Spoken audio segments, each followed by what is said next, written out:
What's up, ladies and gentlemen? Welcome back to another edition of the Try Life On podcast. It is, for context, August the 20th, 11:20 a.m. Yeah, 11:20 a.m. 2024. Man, it's been a 2 weeks. I'm back on the East Coast.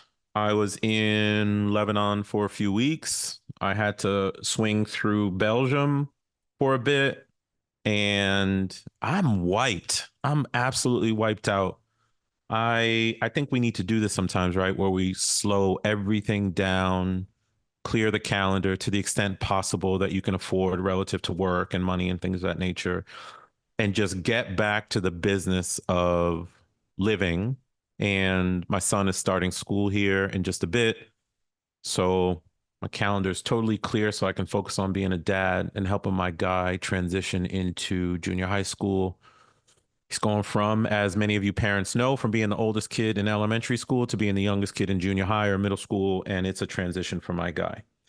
That leads me into today's episode. And if you're on the video version, there is a reason why I'm not on video because I am exhausted, not from physical exhaustion, but from mental exhaustion in a positive way because of the conversation that I just had about everything from policing to George Floyd to why financial literacy and financial self education is the key to trying life on, when in fact, social media platforms will espouse you need 40 million to be free, 100 million to be free. But I debunked that in this conversation with my friend Jeffrey and his beautiful wife, Katy, when we were talking about the Play4Peace Initiative, which is an initiative out of Boston, Massachusetts, dealing with 3-on-3 basketball between the local community, the Boston Police Department, community leaders, and their very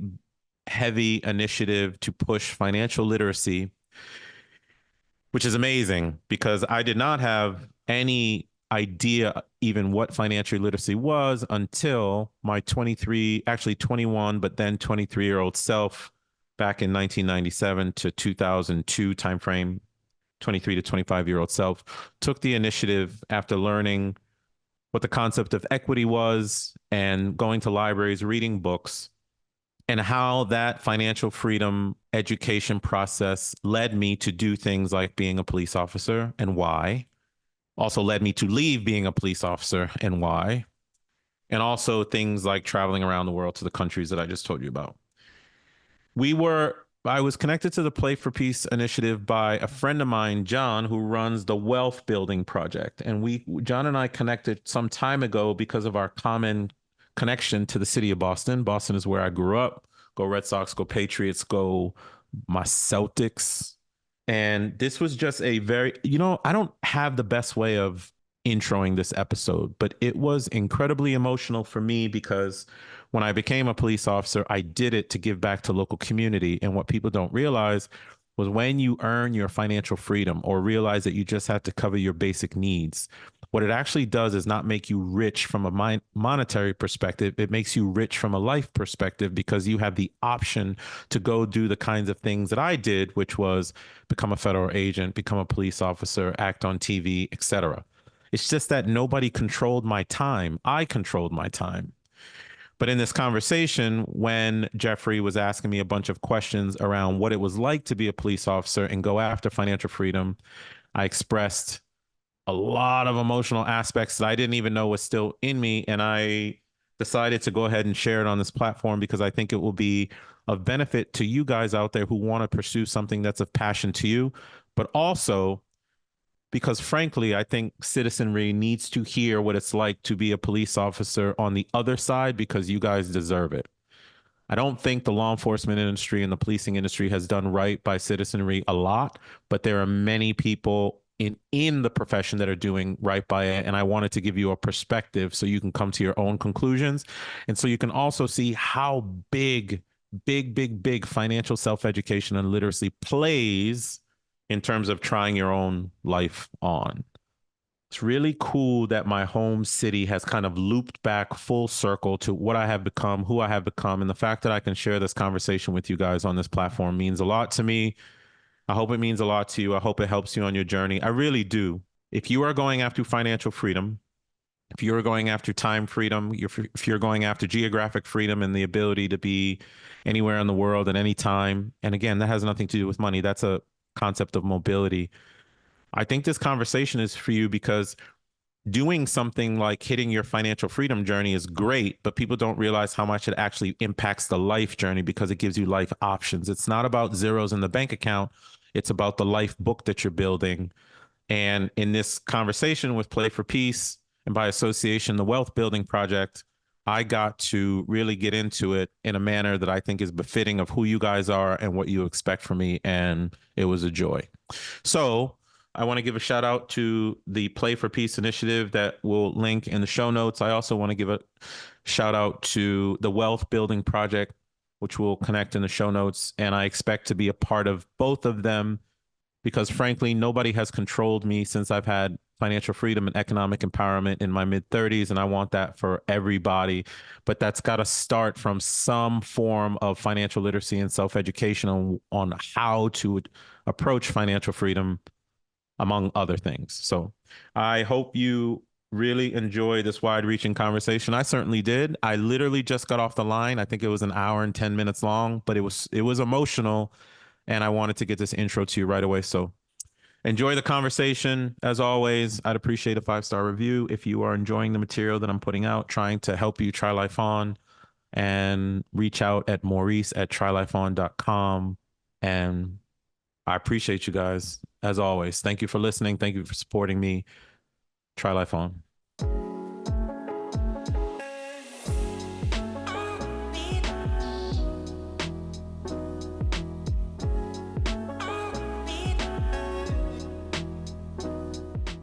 So listen, Maurice, doing our research, you and I have a lot of synergy. Okay. When it comes from coming from Mattapan. Oh, damn. I'm a long lifer. Yeah. My man. Yeah, it's been I'm years. a long lifer. Yeah. My dad was a big community guy. He passed away a few years ago, but he founded the Mattapan Patriots. Okay. All right. The organization. And I grew up through that Pop Warner. Yeah. I'm a Metco student. So I bust out to Lincoln Sudbury. Okay. My son went to Thayer Academy. Who was your son? Jamari Venter. He played football there. He was a big time player there for 2 years. He ended up going to Merrimack and played 4 years of football there. For real? I left Boston in 97. Mm-hmm. And University of Virginia. And then of course I would go back, but my parents just last year I moved them down to Florida.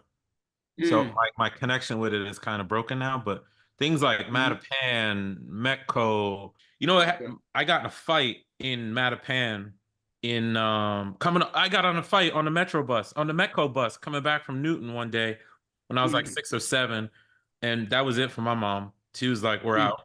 She didn't accept it. She was like, nope, you're not going down this road. It wasn't Mattapan, it was me. I was starting to go down a different road, and she moved me and my brother out to Stoughton for a year, and then we ended up in Randolph for life, and it was a good move. But I miss Boston.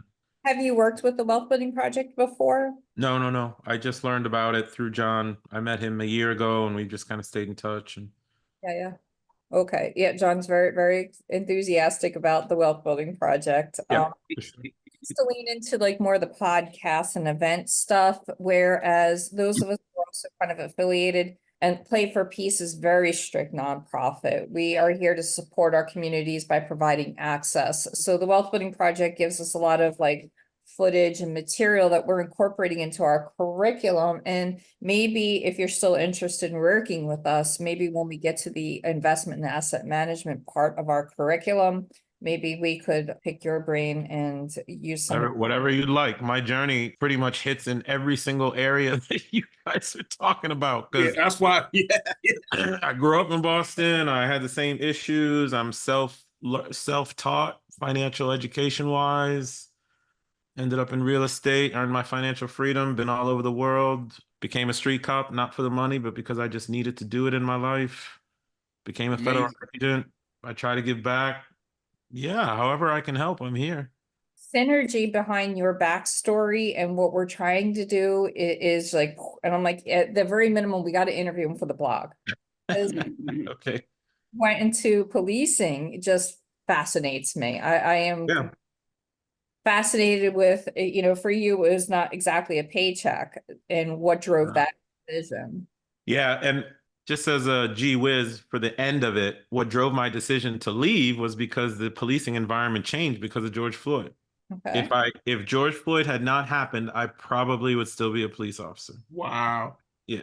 Wow, that's amazing. Yeah. So when I went to university, I had an ROTC scholarship. That's how I paid for school at University of Virginia. When I graduated, there were too many officers coming out nationwide in the U.S. Air Force, so they gave us the option of going Guard Reserve.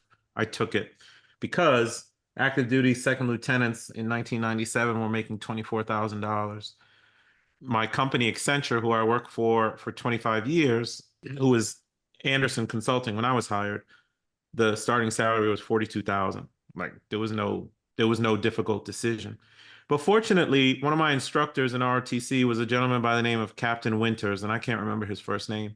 He was a security police officer, meaning military police officer. That led me down the path of becoming a security police officer, which ended up being something called security forces. But bottom line is, as a 21-year-old commissioned second lieutenant, I had responsibility for 90 Air National Guardsmen who in the civilian world were Baltimore City cops, Maryland State Police, Prince George's County Police, down here in Maryland, everything.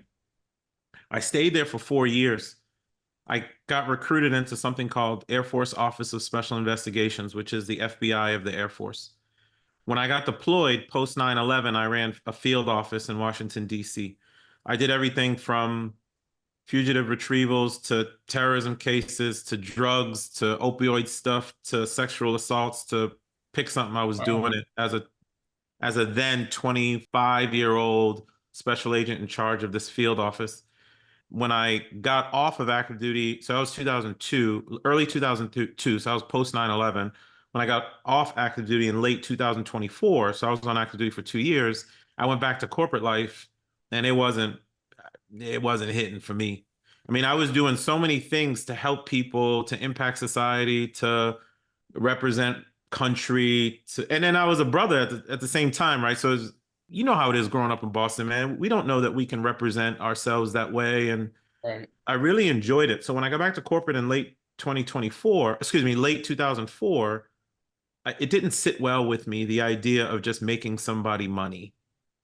So I started applying for every three-letter agency you can think of: FBI, DEA, diplomatic security, CIA. Like I just wanted to serve. I was just really good at being a federal agent. Mm. But interestingly, when I did run that field office in DC, I did a joint search warrant with Montgomery County Police in Maryland, where I live. And the fellas and ladies who I interacted with doing that search warrant, I would ask them a lot of questions. I'm very inquisitive, especially at that time. And once I latch onto something that feels like a passion, I don't quit till I get it. So I ended up applying for Montgomery County Police, and that was in 2008 to 2006. I got hired in mid 2008. But the interesting thing was, so I was 33 years old at the time. I was getting ready to leave corporate, give up 80% of my salary to be a police officer. I had this wonderful boss by the name of Gail Nix, who I have seen recently. And Gail and I quietly crafted a way for me to stay an executive at the company and be a police officer at the same time, full time. So I did it all full time for 15 years, and it was my joy. I just wanted to be a part of my local community. I was a midnight patrol officer. I had the qualifications to be a captain, lieutenant, even chief of police of a small police department, but it's not what I wanted. What I wanted was the huddle. Remember when Lincoln Sudbury used to have them games, the Friday night games and stuff? And Yep. I wanted that, brother. I wanted to be part of a team again. I didn't want to go sit in another office and like tell people what to do. So I just remained a midnight patrol officer for 15 years, and man, every day high-speed chases and burglaries and shop owners, and man, I just loved it. So that's how I became a police officer, just because I wanted to be part of something. Mm-hmm. That's amazing, man. I have so many police officer friends And when that George Floyd incident happened, I just felt like they were just getting a bad rap. And Well, these are good dudes risking their life yeah. every single day. And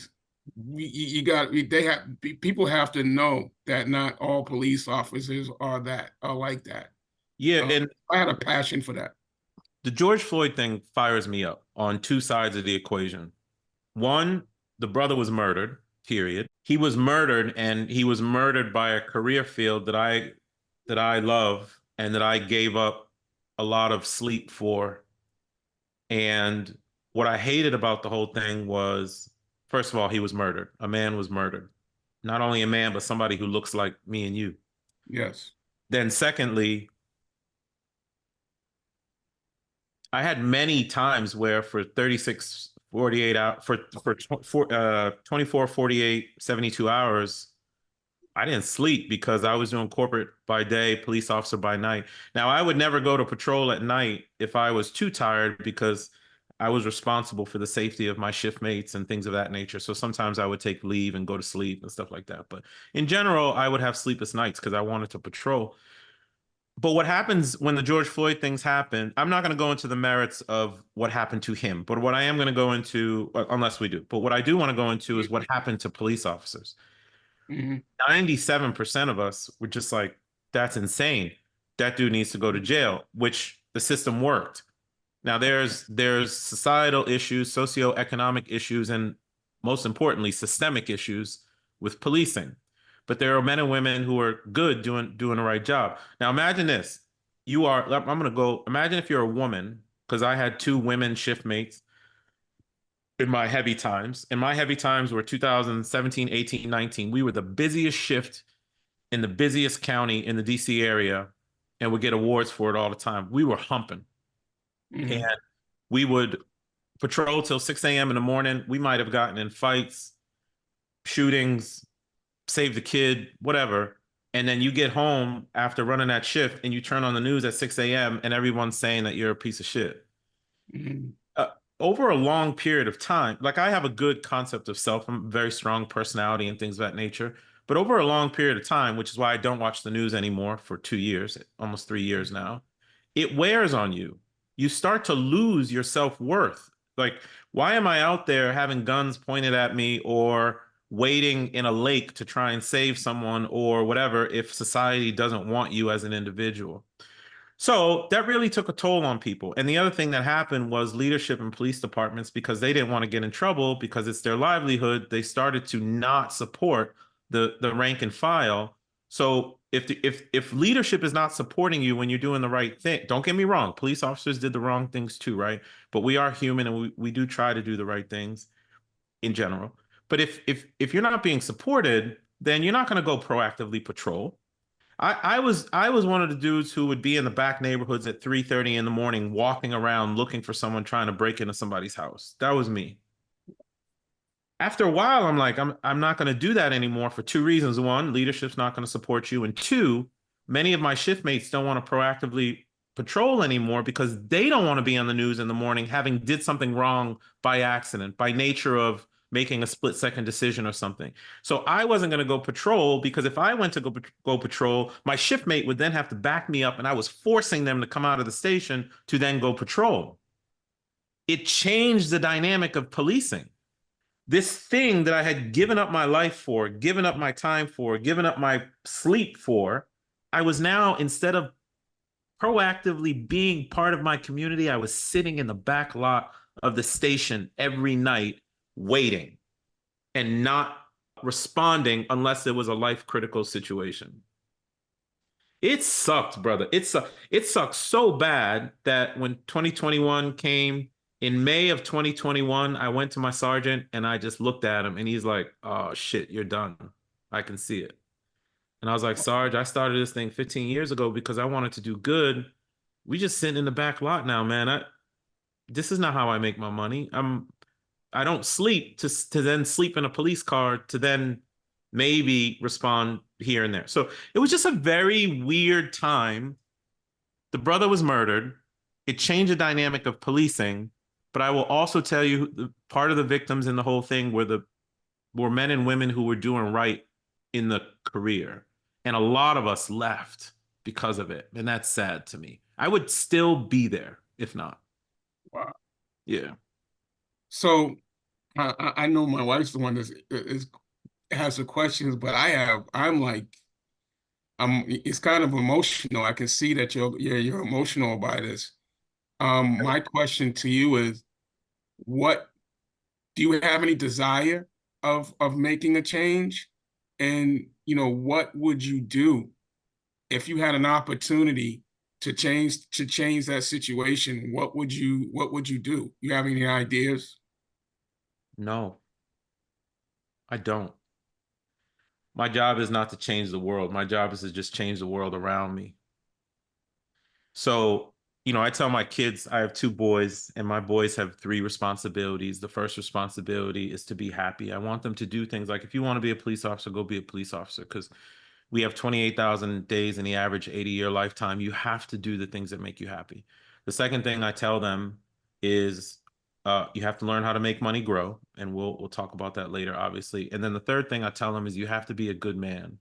I don't need you to be great. I don't need you to be Martin Luther the King. I don't need you to be Malcolm. I don't need you to be Barack. I don't need you to be an actor. I don't need you to be president. I just need you to be good, which means be kind, which means find a platform to give back to people. And policing was was one of my platforms. And when it was taken away, I haven't thought about it in a long time. It was taken away. I struggle. I still struggle with it. But could I make a change? I did. I did for 15 years, and actually 25 through policing in the military. And I never got overly hurt. But when I got that ROTC scholarship to go to college, that was a 4-year commitment. When the 4-year commitment came up, I didn't go nowhere. I kept serving. In fact, when I left the military in October of 2019, I'll never forget, I was sitting in my car in Washington, D.C., 5 p.m. on October 19th, 2019, I started crying in my car. I wanted to serve. Same thing with policing. They took it.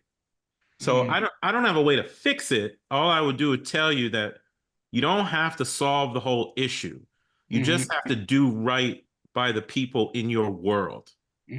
Proof of me doing the right things for me is the fact that actually in 11 days will be my 3-year anniversary of retiring from the police department, and I still have shop owners that call me looking for help.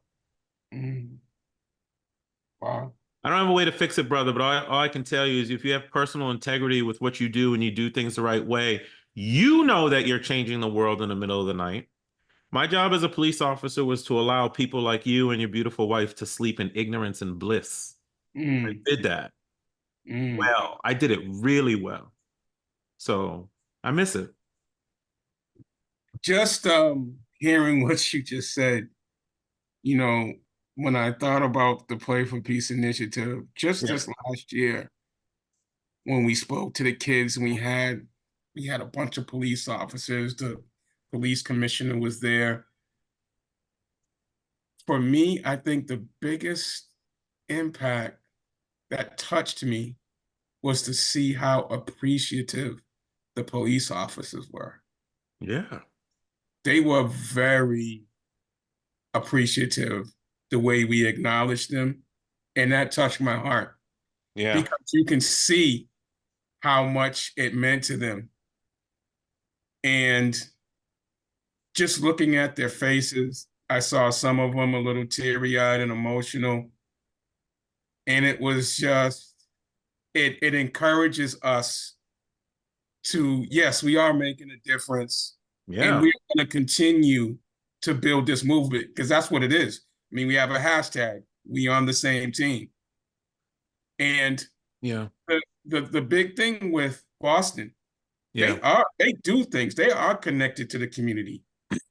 But there's so many other cities that need our help Yeah. to be able to go in and do this. And I so mean, we think Boston as the really the jump off, the hub, yeah. the ambassadors to try to spread this movement forward. So when he said we on the same team, you see Yeah. react. You had a thought. Do you mind me asking what that thought was? Yeah. I can be very quick to protect the policing community, and I should, because I've held 4 badges in my life. Military police, 22 years. Federal agent, 22 years. Montgomery County Police, 15 years. And I was technically a DC police officer for like 6 months, but that's a weird one. But I'm also going to protect the citizenry too, because people's impression and dynamic with the police is based on their interactions with the industry. So if you get pulled over and let's say you have a less than empathetic police officer, man or woman, white or black, I don't give a shit, but less than empathetic police officer who treats you in a way that makes you feel less than, that's going to be your impression of police until you have a positive interaction. It's like when you and I go to the bank. Bank tellers who are grouchy and all that shit because they got to come to work that day. I don't want to go to the bank anymore. So I want to also protect citizenry, and like it's jarring for people to interact with the police, especially if they've had a negative interaction. But the emotion that you're sensing for me is on behalf of the people who were trying to make all the interactions positive. At the height of when I was doing policing, so let's say when I was age 40, that was the middle of it, I was worth north of $14 million. It's a lot more now. Yeah. When I left, I'll guess when I left, maybe I was worth like 16 million and something, I don't know. And my point is not to throw a number. My point is to show commitment. Like you want to have a platform to have impact for people. And now we're talking about the wealth building projects and financial stuff, the things that I do now to show people how to build financial freedom and how I did it and how I beat the rat race and all that. Like that's another platform for me. But you know, for your blog and for your understanding, when you are in a car in the middle of the night and you're responding like that, whether it's a good incident or a bad incident. By the way, I work nighttime, so usually incidents were not good. You weren't typically interacting with nice people in the middle of the night. We don't need to hear all the time how shitty we are, and but that's part of the job. You accept it and you accept the goods and bads that come with it, but you guys can tell that I'm very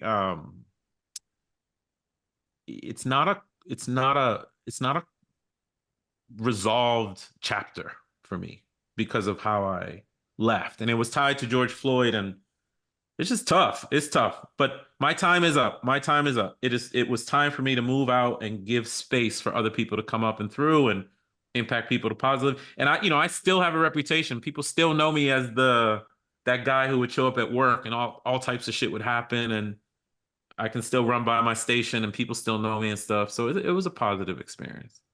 Mhm. Nice, nice. That I was mean, I want to, I would like to leave, just to say this. Mm, It's just simple. I've had some bad experiences with police. me too. Yeah. Um, but I feel as though in doing what we are doing, what if we start young? What if we start now? What if we bring these relationships closer and together? And then that Hmm. one day when you're driving down the street, and a police officer stops you, that police officer, hey, I played with you 3 years ago Yeah. on this Yeah. team. Yeah. And so that's kind of what I'm just thinking of something that simple in what we do. You Yeah. know, It's good. now I know you a little bit Yep. because we played together. Yep. There's a lot of good initiatives like that, and I think touch points are great, but there will always be policing agencies where that's just not possible. Right. You cannot interact with state troopers all the time. I mean, state troopers cover 40 square miles. They're just not gonna. They don't have the intricacy and the intimacy that I would have as a local police officer and stuff like that. But again, I just go back to initially what I told you when you said, how do you think you could change it all, Maurice? And I said, I don't think I can change it all.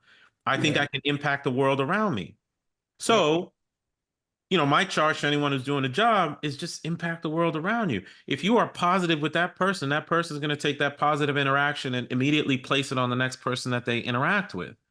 So I can't get mad at citizenry who've had shit bag reactions from police officers or from people who were picked on in high school and they get a badge and now they're taking it out on other people and stuff.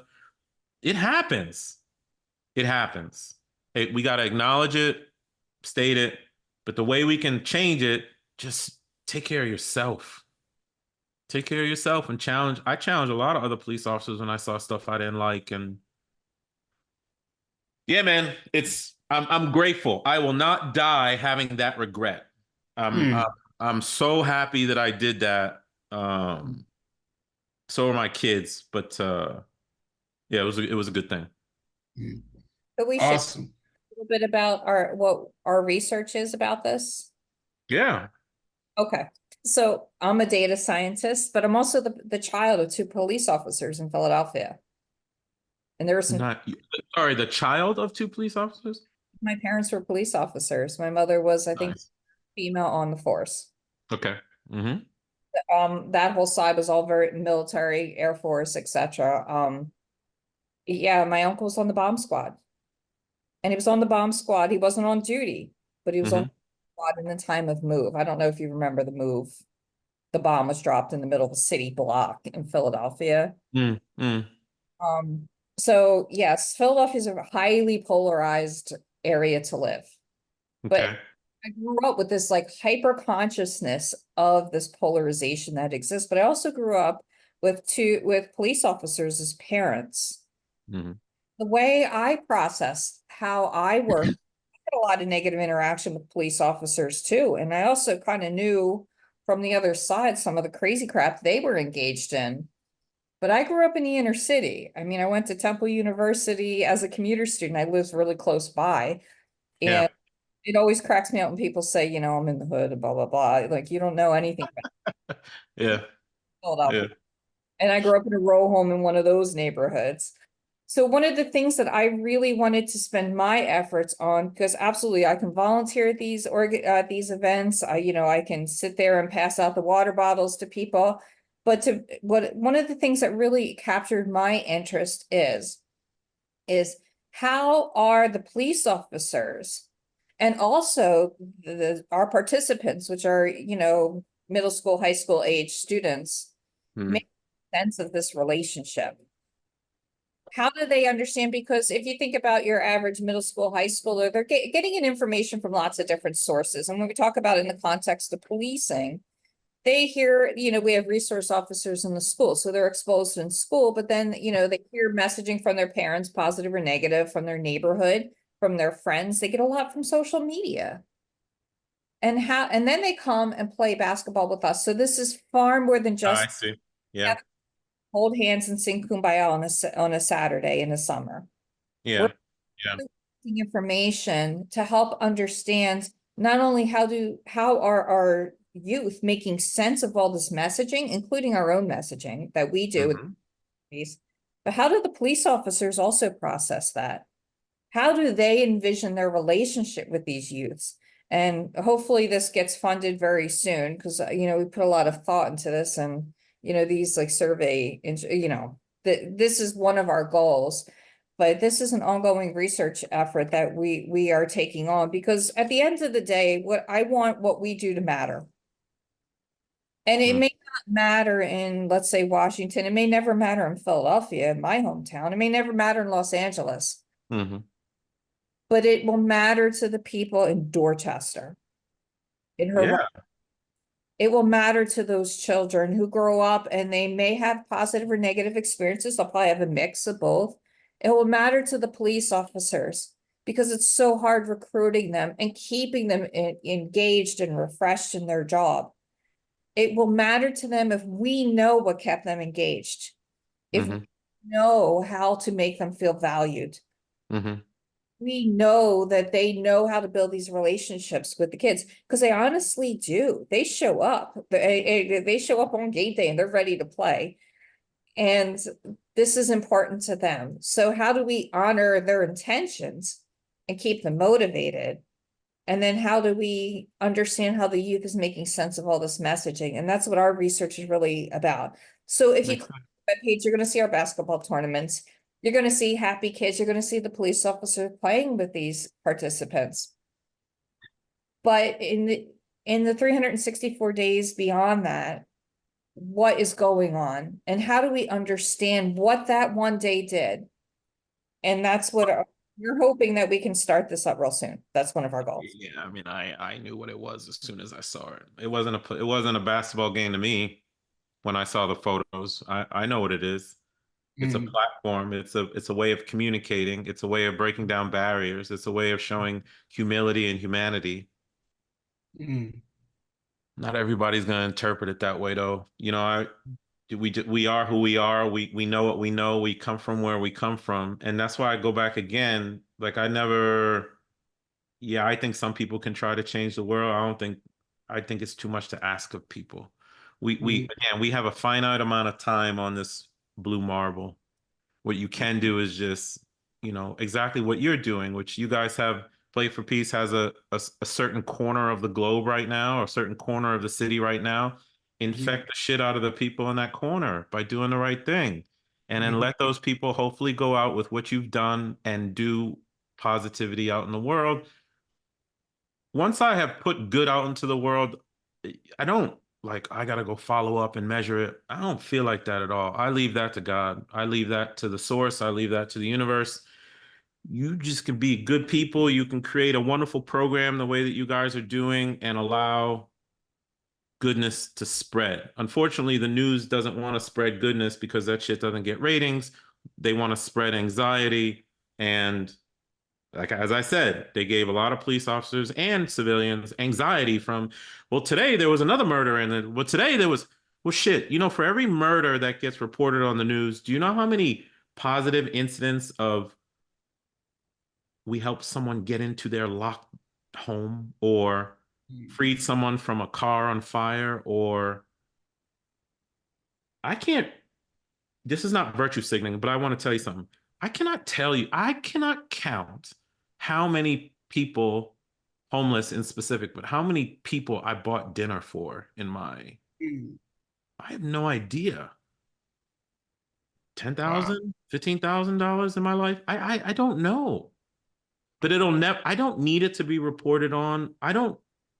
Neither do other men and women and other programs such as yours that are doing the right things. Nah, you just do the right things and you go about your life, you affect your world, and you keep it moving. I fundamentally believe that now because I've impacted a lot of people, I think, positively. I feel good about it, and I move on. I'm grateful for what you guys are doing. Amazing. I did not when I got on this call with you all, I did not think this would impact me the way it just did. I think the conversation that we had today was very powerful. Yeah. And it motivates me even more to continue to do what we're doing. It's just crazy how things like just randomly happen, and that's just God speaking. Yeah, he's not random. Like whoever thought? I mean, you look at our backgrounds, Yeah. you look at our mission, like what made you take this call? Like you don't know us at all, but the synergy is amazing. I'm just talking about my son going to their academy with you. Yeah. That's great. Like we came from Mattapan. Yeah. The police force connection. Like I didn't know how deep you were in that. Oh man. To hear you and to see and to get that perspective, it's just I thank God for this conversation, and I thank you for your time. And I would love to continue what we're doing in some way and somehow, because we need you. I just heard a perspective that I never heard before, and I think you can. I would love for you to be able to use our platform to tell your story. And I think more people need to hear this. More people need to hear this conversation. So wherever this goes, I would love for us to stay connected to you somehow, some way. Yeah, man. By the way, I sent a couple messages while we were talking. So if you want to continue on the other aspects for your blog, we can. So I have till 11:30 now. But yeah, however, it's however I can help, man. I'm just honestly a man of service now, and as I have always been. And you just never know where these things will go and who will listen to it. I think the power that we have, especially with John and the Wealth Project, kind of connecting us, is, you know, we're like Boston through and through. Like I'm not even connected to be honest, I'm not totally connected to Boston as I used to be. Outside of, I'm always watching the Celtics and the Patriots and Obviously, Red Sox. Like I'm city diehard. champions, city Yeah, champions. yeah. But we come from places like Roxbury, Mattapan. I remember running down Cummings Highway. I remember going to Simcoe's. I remember running up and down Blue Hills Avenue. I remember getting jumped at the Mattapan T station Mm. after buying sneakers out of this sneaker store. People can relate to that. And then Hmm. people can see where their lives can possibly go. Like I just turned 49 2 weeks ago. I still mentally I feel 23. So I think people can relate to where we are, and hopefully find some hope and some joy in it and stuff, and use it to their advantage. The division of Boston, you understand, like we don't even talk about the suburban part of it. Mattapan and Roxbury was divided. Yeah. Mission Hill was Yeah, I remember a Mission. whole different world. Hyde Park, South Boston. Black person going to South Boston. Be careful. Brother, and they should talk about the burbs a bit more, because what happened in the 80s and 90s, well, 80s for me, there was a migration from Mattapan, well, at least I felt it, into places like Stoughton, Randolph, Sharon, Canton. Yes. So Lynn. it was Boston out there. It Yeah. it wasn't Boston, but it was Boston. You know what I'm saying? And then my father, who I was telling you was an educator, he taught at the Taylor. My daddy was the principal at the Taylor School in Dorchester. He was the vice principal at the John F. Kennedy Lewenberg School, I think is in Yep. Manhattan. And then On Walk Hill Street. on Walk Hill Street. Yeah, I'm gonna tell him you said it. And then here's the biggest dichotomy. My father was the principal at a school. I can't remember the name, but it was in Charleston.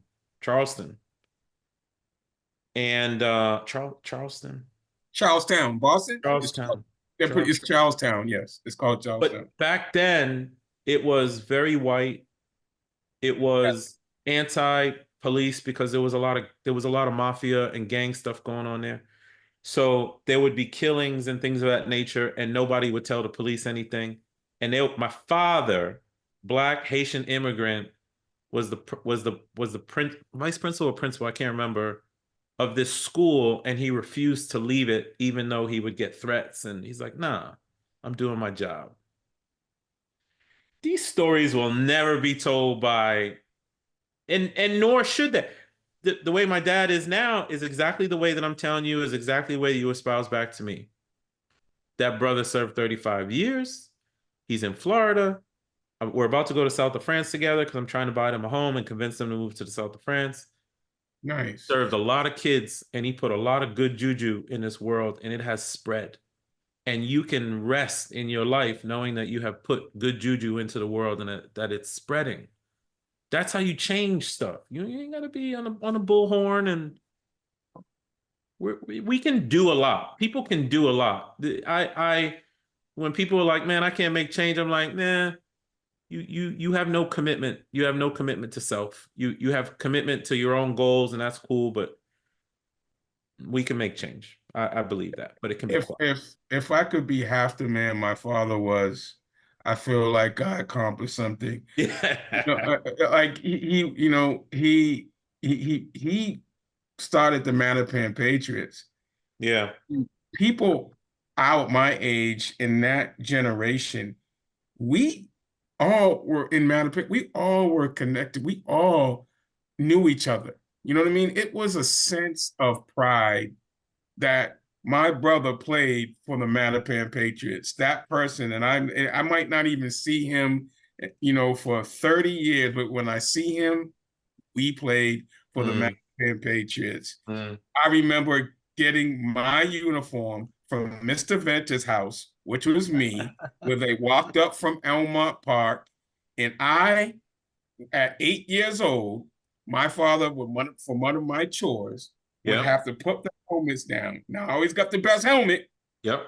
But I had to put all the helmets down for the teams. But there was a sense of pride. Everyone, parent, cheerleader, football player, was a member of those times. Yeah. Yeah. Sense of camaraderie, neighborhood feel good, all of us coming together to play these sports. And that's what made me the person that I am today. Amazing. Amazing. Well, you were blessed to be in his aura, which is what we need. He was doing the right things and it infected you. And here you are doing the right things too.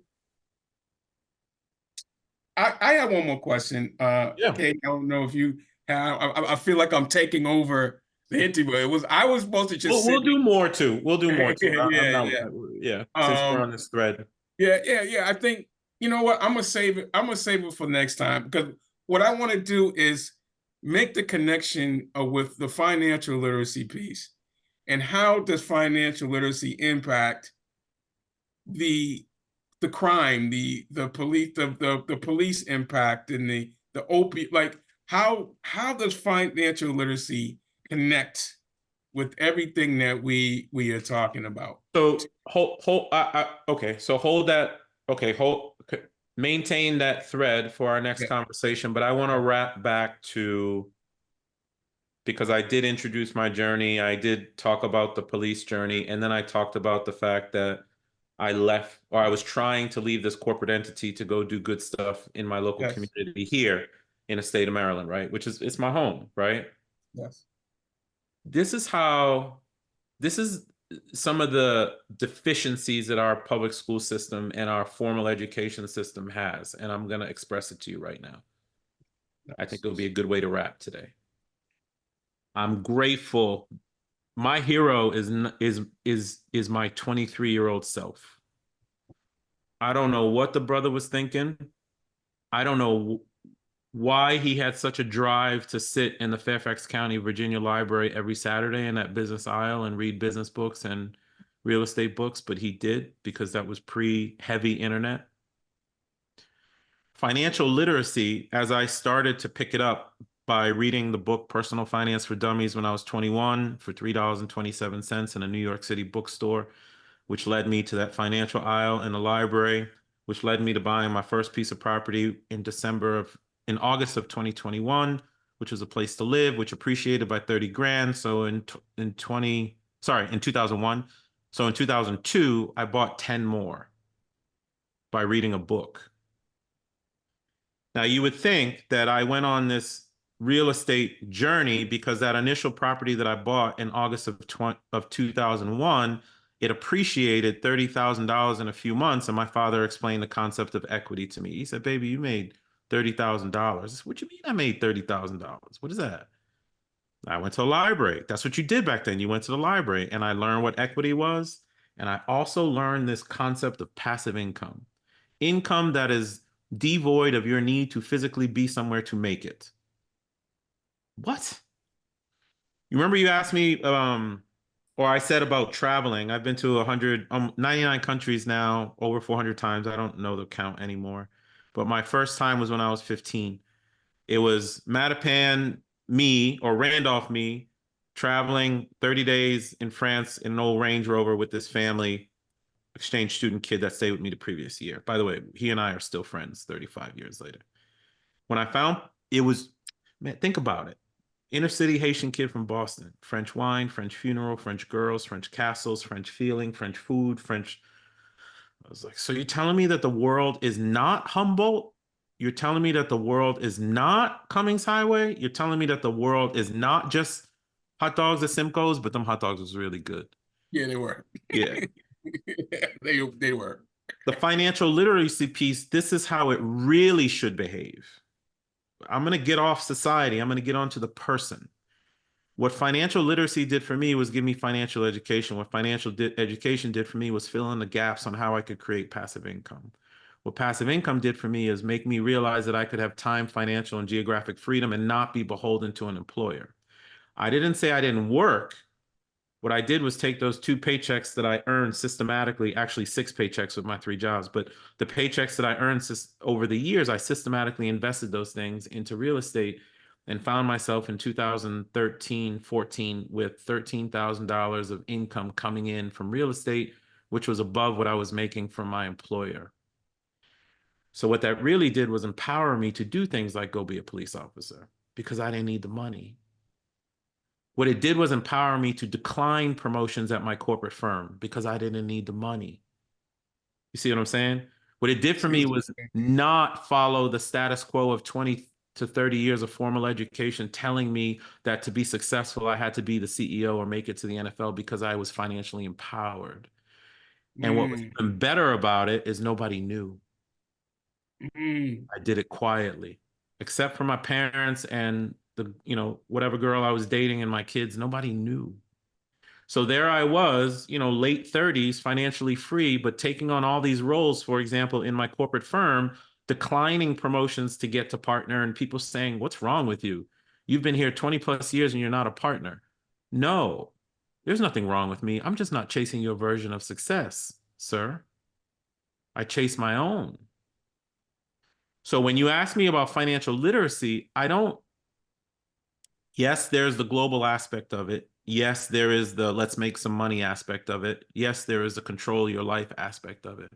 But I really think about it from a life options perspective, not from a financial perspective. Because everything that I've done in life has been empowered by the fact that nobody can control me except my God and my Father. Not since I was in my mid-30s, and I'm 49 now. And I'm not talking millions. I'm talking my basic needs of $6,000 were covered, meaning mortgage, bills, ability to eat, ability to fill gas in my car by 2008. By 2014, I was making more than my company was paying me. I was always fine. That's the power. And we're talking about $6,000 a month, $8,000 a month, $13,000 a month. We're not talking Instagram 40 million, 100 million, that dumb shit that they keep pushing out there. That's why your program or P4P and the wealth building project and whatever you're going to do, financial literacy, why is it so important to debunk what people are saying is financial freedom? Financial freedom is not heavy, big numbers, et cetera, et cetera. Financial freedom is being able to cover your basic needs from passive or some kind of income stream. We should be telling, I'll help you with your program if you'd like me to, but we should be, instead of 20 or 30 years formal education telling me I got to be the CEO and compete with people, what it should have told me is go get your high school diploma and or your college degree. You don't need a college degree, but go get it. And then use that college degree to get a job, a good one. And then take those 2 paychecks and the salary that college degree gave you and use that salary to create income streams. And use those income streams to then have a choice to stay at your company or to go do something different in the world. But no, what we keep being told is, nah, just blindly climb the ladder and you'll be good. No, use your career to create income streams. Use those income streams to go live as God intended us to live. We are not here to just exist. We are here to thrive. That, my friend, is financial literacy. It is not making money. It is about life options and taking control. That's what people miss. I figured that out on my own, and now you know why I'm so proud of 23-year-old me. I don't know how he figured it out, but he did. Love it. I love that. Yeah. Can I share something with you just very quick? Yes. Yeah. So I think when you're talking about this really brought up what we're trying to do. So we're stretching that definition. What is wealth? And I think you hit the nail on the head. It's about choices. It's about Yeah. free. But it's more importantly, it's about the goals that you set for you, Yes. how you get there and how you navigate it. It's just as important as the goal. And the way we're going to lay out a curriculum is starting with goals. And that goal is not necessarily a number in a bank account. Yeah.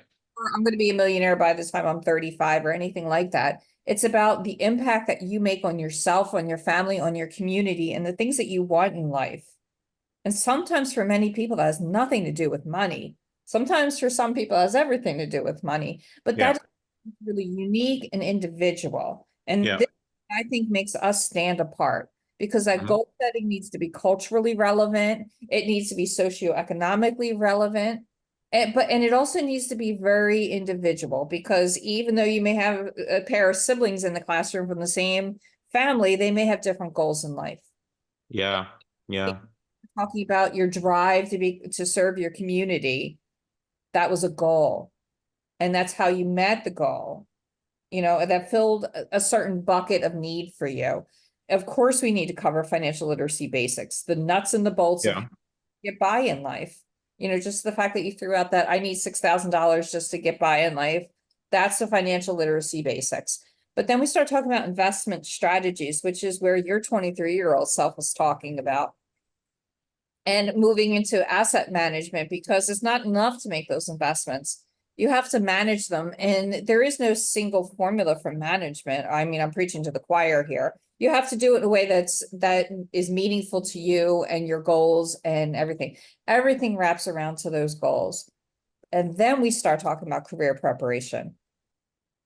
Yep. That's one of the last things that we end up talking about. We also talk about philanthropy and how that resonates with your particular values and goals in life, because philanthropy is a part of financial literacy. But this is essentially the roadmap to how we plan on presenting that, which I think what you were saying really like just jogged my memory. I just wanted to share this with you. Yeah. I think that word wealth is, so some people are very single-minded when they think about, like, your health is wealth. Agree. Agree. Your satisfaction or your ability to go to the South of that's wealth. And it had nothing True. to do with the cost of the plane tickets. Yeah, and what wealth comes.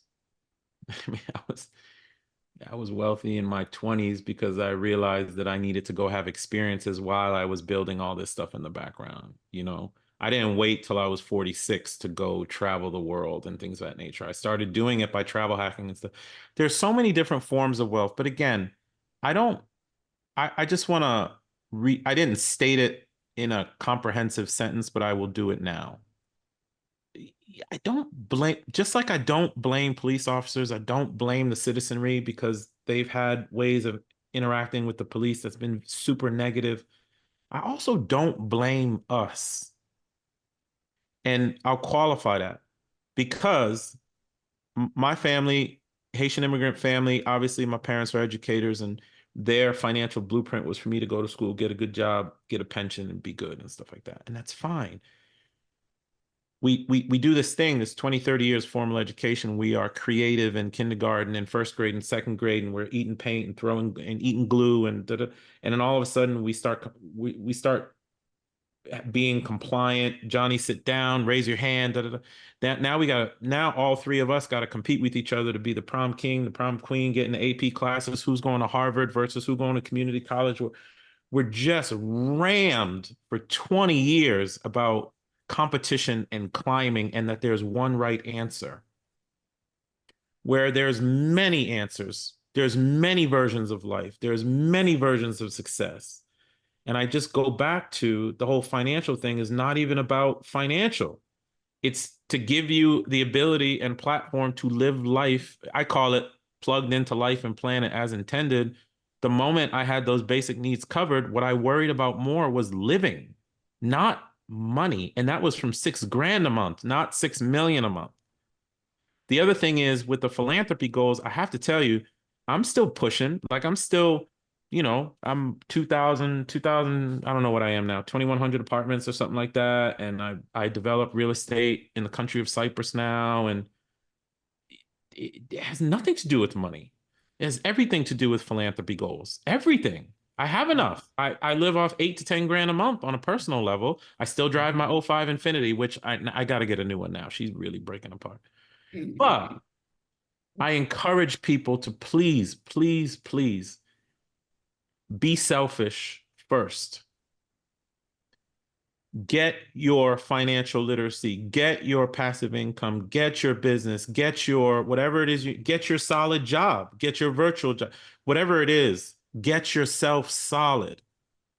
And I'm glad that I was selfish, that 23-year-old me was selfish, because what he did, he kept researching, buying, saving money, storing money, buying, saving money, storing money, buying assets, buying assets, buying assets, buying assets.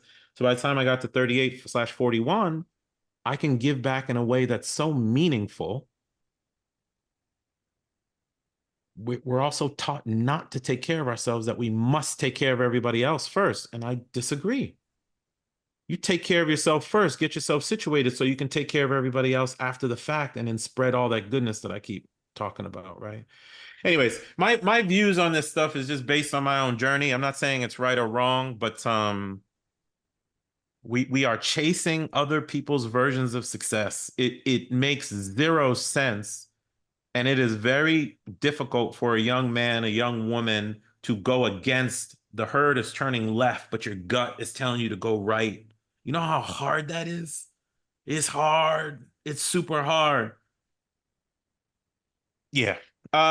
Financial literacy, necessary, not for money, but for life options. So you can make choices to then not only compound your money, but compound the time you are spending on non-money things, which is why I've lived 4 or 5 lifetimes in 49 years, and my life book keeps getting bigger, and I like the way that I'm rolling with stuff. So I try and share it as much as possible. Amazing. Amazing. Thank you, Yeah, Maurice. my pleasure. Thank you for this, man. Looking forward to moving, expanding our relationship. Yeah, man.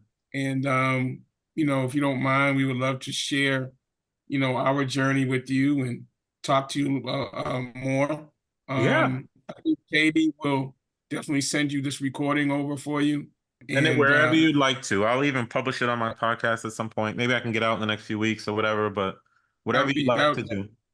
that would be awesome. But let's we'll reach out to you and see where we can go Yeah. for the future. So next steps, Maurice, I'd like to, in this week's are a little bit busy because we have an event coming up, but in the fall, Sure.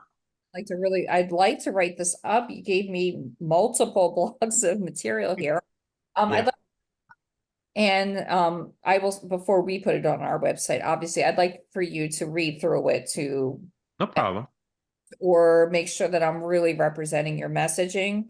Okay. And then we can put it on our blog. But I don't like putting anything on our blog about people or, events and such until, because you have personal ownership over that. So I want to make sure that I'm being accurate and representing the information that you shared with us in a authentic. Sure. Be my pleasure. Okay, so you will hear back from me, just not right away. Okay. I know you're out there somewhere, but I appreciate it, and thank you for letting me kind of get on my soapbox a little bit. And I'm passionate about this stuff. And Jeffrey, I didn't, like, you were talking about the policing stuff. Actually, both of you were, and emotions were coming up in the background. I'm like, damn, these are unresolved. Unresolved. It's just stuff that I care about a lot. I care about people having control of their lives. It's nice to talk about this stuff sometimes. You go on these journeys, you have a lot to give, and sometimes you need a platform to give it. So I appreciate you guys letting me speak. It's crazy. All three of us are emotional people. And so when you're getting emotional, I'm getting emotional. And Katy's getting emotional. So we got all our emotions right now on this call. No doubt, brother. No doubt. I really appreciate thank you. that. We Okay. won't keep you anymore, and you'll hear from us soon. Okay. And we have this Martha's Vineyard Vote to the Basket this Saturday, the opioid awareness, and then we're back at it next week. Sounds good. Sounds good. Thank you, Maurice. I'm around, man. Just let me know how I can help. Thank you. All right. It was really meaningful. My pleasure. My pleasure. Take care, and God bless you. See you guys soon. Bye. Bye. Hey guys, this is Maurice, host of the Try Life On podcast, and thank you for listening to another episode. I hope you are finding it useful in helping you design your own lifestyle that you don't need a vacation from. If that's the case, please consider dropping a review for me, whether in Apple, iTunes, or in Spotify.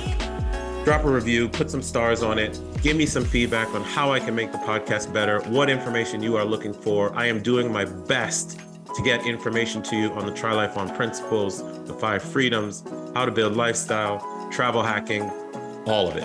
And I want to do it for you. So please do a review for me. And until next time, my name is Maurice Philogene, and this is the Try Life On podcast. Peace.